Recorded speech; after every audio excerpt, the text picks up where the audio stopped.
hoje foi dia de vermos, então, de estudarmos um pouquinho sobre o jQuery. jQuery, professor, não é antigo? Usamos o jQuery também porque, conforme eu falei para vocês, a ideia era trazer problemas reais que acontecem no dia a dia. E sim, você sempre vai esbarrar com o jQuery, então não ache que você não precisa aprender. E, como vocês viram na aula de hoje, a gente teve a último release do jQuery lançado, né, uma atualização em maio de 2023, bem recente, né? Mas enfim, mostrando para vocês aqui o que é interessante. A gente fez uma... mostrando para vocês o que a gente fez aqui, a gente fez o quê? Uma simulação, tá? Do que, como funciona o estímulos, mas usando jQuery. Então eu coloquei uma data annotation aqui de controller, dei o nome desse controller, e aí assim eu começo a usar as minhas funções lá do jQuery. Então aqui dentro da minha pasta public, eu coloquei aqui dentro dos meus JS, né, um JS específico que vai fazer as ações do jQuery. Aqui eu tenho o init, esse init ele faz o carregamento dos elementos que eu vou trabalhar. Nesse caso, eu vou chamar o nome do controlador que eu vou trabalhar.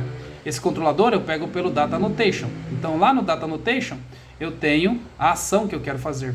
Aqui eu mando carregar o controlador que eu vou utilizar, tá? Então eu carrego esse controlador, tenho meu data annotation para fazer os dados que eu preciso e chamo a função que está dentro desse controlador. Esse controlador é o de clientes. Chamando esse controlador de clientes, ele passa aqui pelo um elemento, que é o elemento que eu passei, que é aquela div que eu vou mandar escrever dentro dela, seto aqui essa propriedade desse objeto e chamo o init. Esse init ele chama a lista.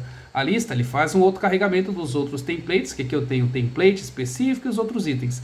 Uso o meu serviço para buscar os meus objetos lá na minha API, busco os objetos e mando trazer esse template. Qual é o efeito que acontece nisso? Aí tem várias outras coisas aqui, tá, turma? Qual é o efeito que aconteceu nisso? Este efeito aqui, ó. Então eu tenho uma lista que eu consigo, quando eu dou um reload, ó, eu carrego, peraí, deixa eu levantar minha aplicação. Clicar aqui, deixa eu levantar ela. Ó, Rails Server, tá aqui. Muito bem, levantou. Vou dar um reload, ó. Então, ó, carregando minha aplicação, ele passa por aquele método load, ó. Vou dar um reload de novo, ó. Fez o método load. Quando eu clico no alterar, ele traz o meu formulário. Quando eu faço alguma alteração, ó, ele manda essa informação e faz a alteração. Ou seja, ficou perfeitinho aqui o uso como eu queria mostrar para vocês, né? Como eu queria mostrar essa questão do jQuery também, que dá para você utilizar e fazer muita coisa bacana. Dá uma revisada na aula, vocês vão gostar. Até amanhã às 5.